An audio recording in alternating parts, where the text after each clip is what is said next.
Hi, I'm Craig Garber. I'm the author of How to Make Maximum Money with Minimum Customers. And since March of 2000, I've been helping business owners do two things. I create practical, effective marketing systems that get you more new customers and clients than your business can practically handle.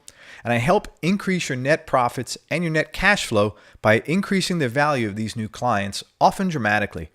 During this time, I've worked with over 300 clients in more than 102 different industries. And today, we're going to talk about a very important topic few people discuss, and that is positioning. So, what is positioning? Well, it's a perception of what your business or your product does or what it stands for in your marketplace. And it may be based on reality or it can be totally created by you. Now, this doesn't mean it's a lie that you get to fabricate, but put simply, it's some sort of feature or benefit you're able to claim makes your product or service better for your buyers than your competitors' products or services. And in general, your positioning is part of your differential or your unique selling proposition or your USP. And the positioning that you have usually leverages your USP. And to give you a Gary Halbert analogy to show you what positioning does, it's kind of like he used to say it's having a horse that's doing okay, and then suddenly you hit it with a cattle prod, and now it's coming in the money every single race it runs. All right? And so as a result of positioning, it typically allows you to grow much faster, and it allows you to achieve industry domination much more rapidly.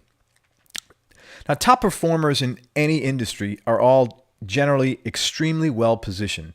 But I want to explain something. When it comes to positioning, you don't actually have to be better than everyone or be bigger than everyone. You just have to give the appearance to be bigger or better than the other guy based on your positioning hook. That's why when it comes to positioning, they say the devil is in the details. Because in most cases, the one thing that's going to help you determine the kind of positioning you're ultimately going to use is really the amount of research you do, and research comes down to details. So let me give you some examples of this. You may have seen this ad before. It's fairly well known, and the headline reads, "At 60 miles per hour, the loudest noise in this new Rolls-Royce comes from the electric clock."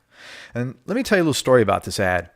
Back in 1958, David Ogilvy got the Rolls-Royce account.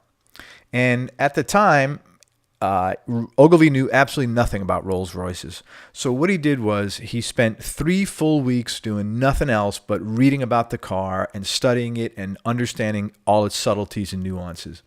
And the end result of that research is this ad that consisted of this photo that you see, followed by 607 words of sales copy, which you see right below it. And what happened as a result of the positioning that Ogilvy gave Rolls-Royce in this ad? Simply this. Sales of Rolls-Royce doubled in the first year alone. Now, you probably can't read this because it's too small to print, but let's take a look at some of the things Ogilvy did.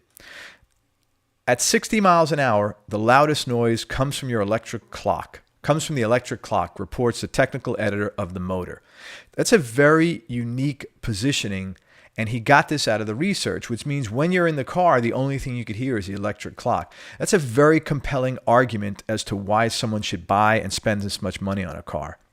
Over here in bullet number 3, Ogilvy says, the Rolls-Royce is designed as an owner-driven car. It's 18 inches shorter than the largest domestic cars. And what he did here was, he did what every great marketer has the ability to do. It's a very important skill and strength of any good marketer. And it's the ability to turn a potential loss or a potential weakness into a potential strength.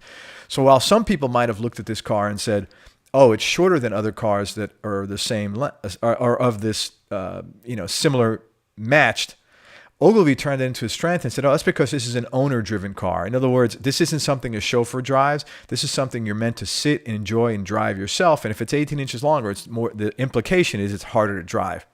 He also gave a 3-year guarantee, which was absolutely unheard of in 1958.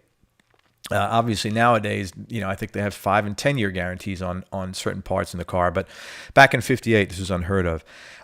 In the 10th bullet, Ogilvy says, inside is a picnic table veneered in French walnut. It slides out from under the dash, and 2 more swing out behind the front seats. Now, Ogilvy knew that this is a unique car for unique buyers, and so he found every detail possible to appeal to people who find this type of uniqueness attractive and who are willing to pay for it. The same thing with the next one in bullet number 11, where he says, you get such optional extras as an espresso coffee making machine, a dictating machine, a bed, hot and cold water for washing, an electric razor, or a telephone. Again, this is 1958. Some of this stuff sounds fairly futuristic for today. So imagine what was going on back in 1958. And this all came out of the research that he did. Again, this is positioning that he used to make this particular car unique and appealing. And then in his last bullet here, number 13, he compares it to a Bentley, and he does it very convincingly and very credibly. He says, the Bentley is made by Rolls-Royce. Except for the radiators, they are identical motor cars manufactured by the same engineers in the same works.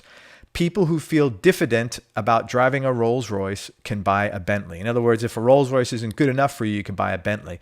But knowing now that you're getting a Bentley, essentially, except for the radiator, manufactured by the same people in the same factory with the same process, that's a huge leg up for somebody that's interested and has the kind of cash to buy a car like this. All right.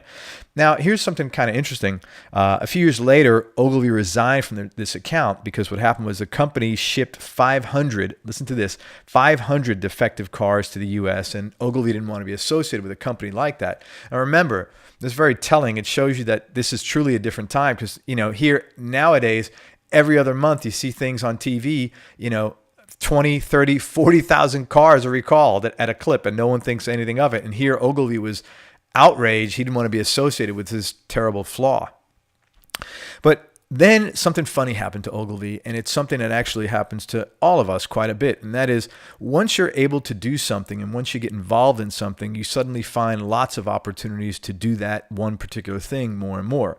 So what happened to Ogilvy in this case was 2 years after he resigned from Rolls-Royce, he gets the Mercedes account.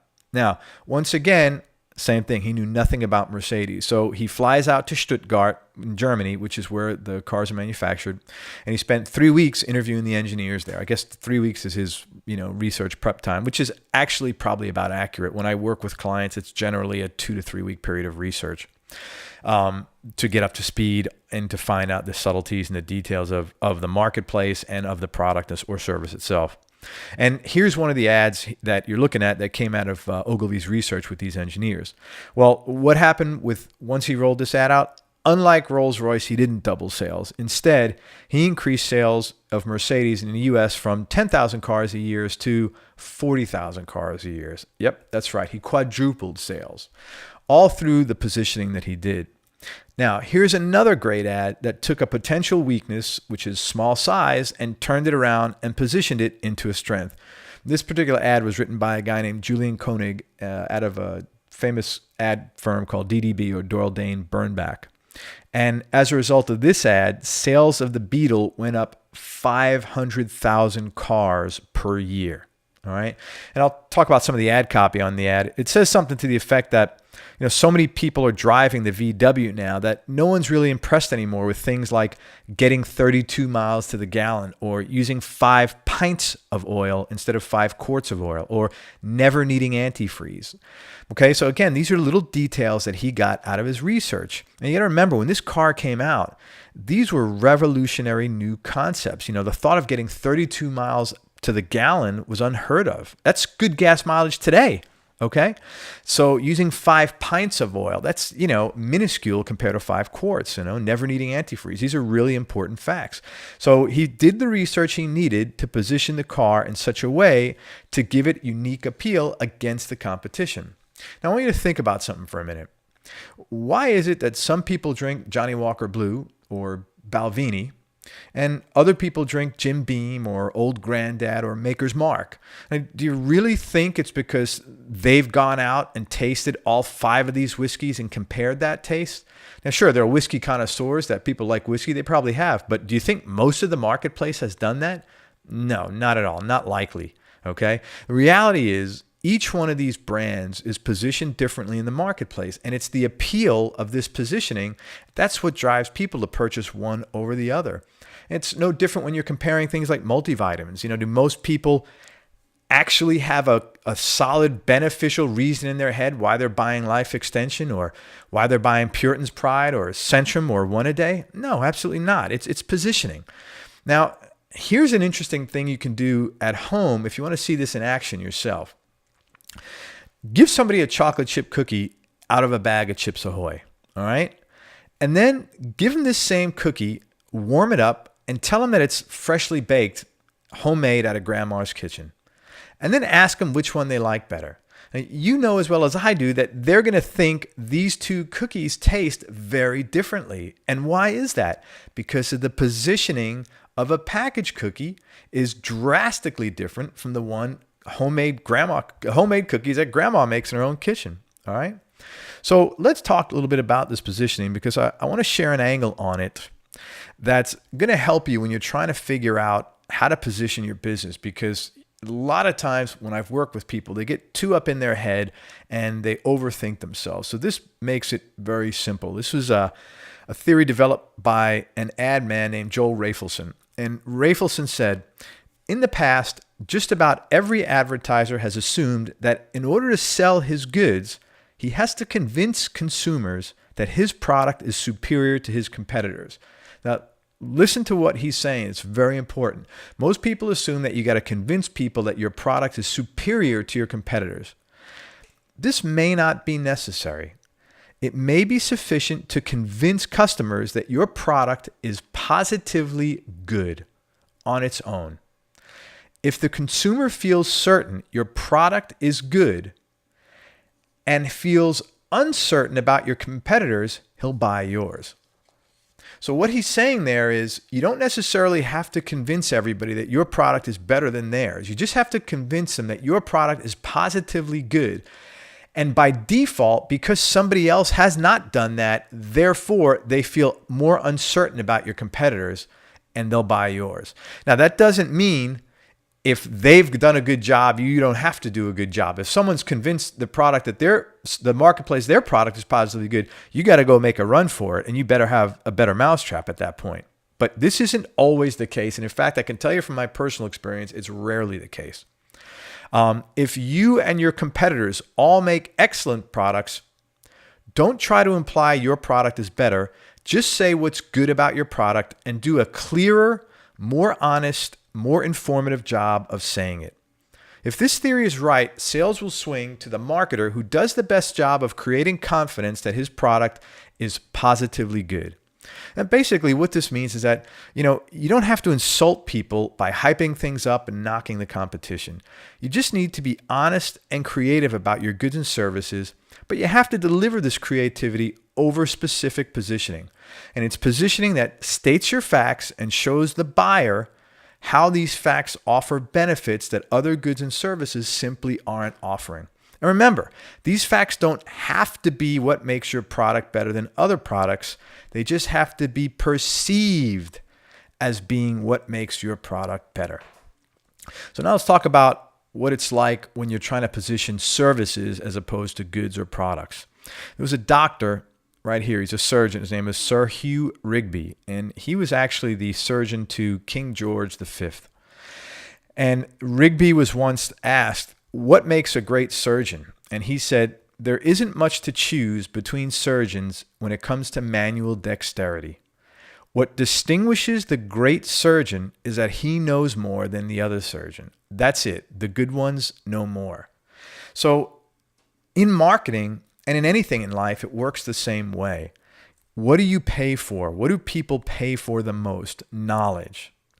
And the most successful marketers and the most successful advertisers, and therefore the most successful businesses and companies, they're the ones who know more.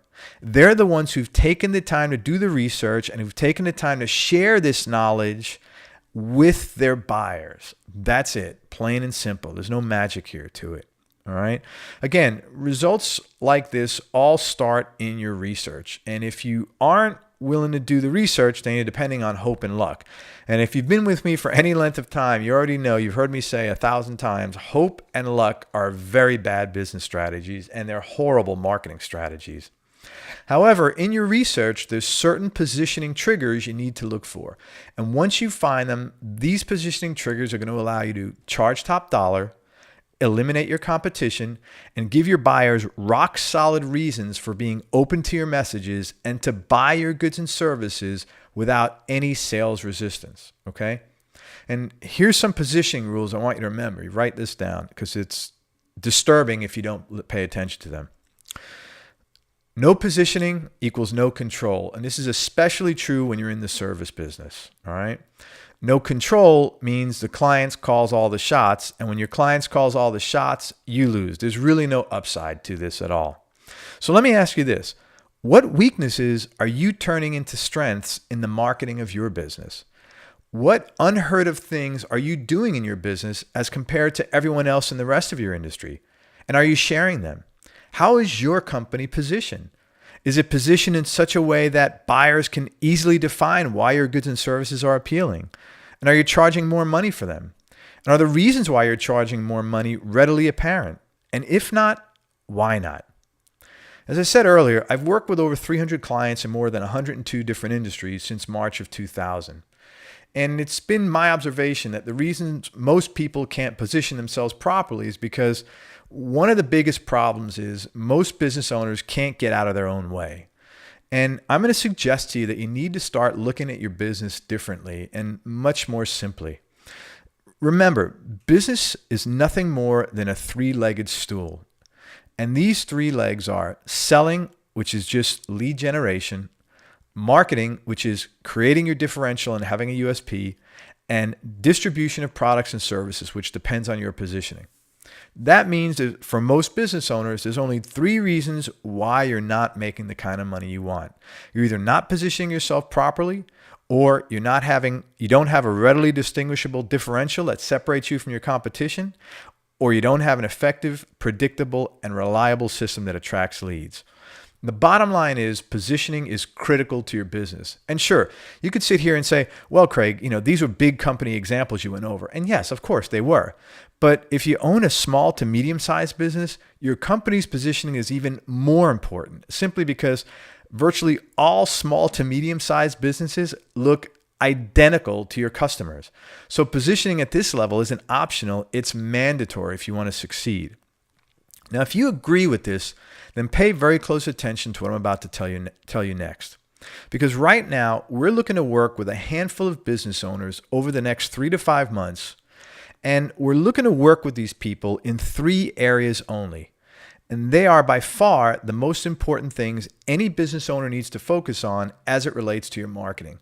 And it should come as no surprise what these 3 things are. It's the three-legged stool.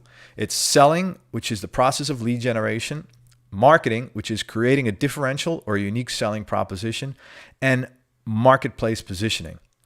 And we're looking at helping you create and implement a complete lead generation attraction process and an effective sales funnel to go with it, a marketplace dominating USP or differential, and optimal marketplace positioning based on your particular strengths or weaknesses versus what exists in your industry. Now, before you click on the button below to apply for this, there's some qualifications. So before you click that link, let me just tell you what they are.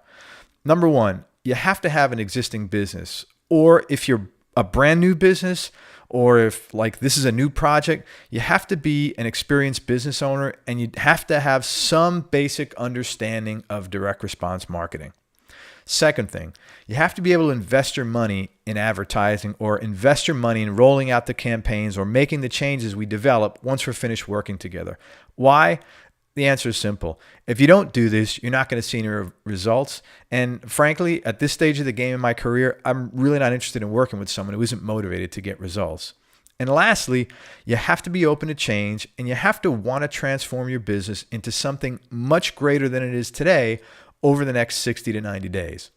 Now, the good news is I'm not going to work with someone unless I can help you, which means you need to be very candid and thorough when you're filling out this application, but it also means you have an extremely high probability of success here.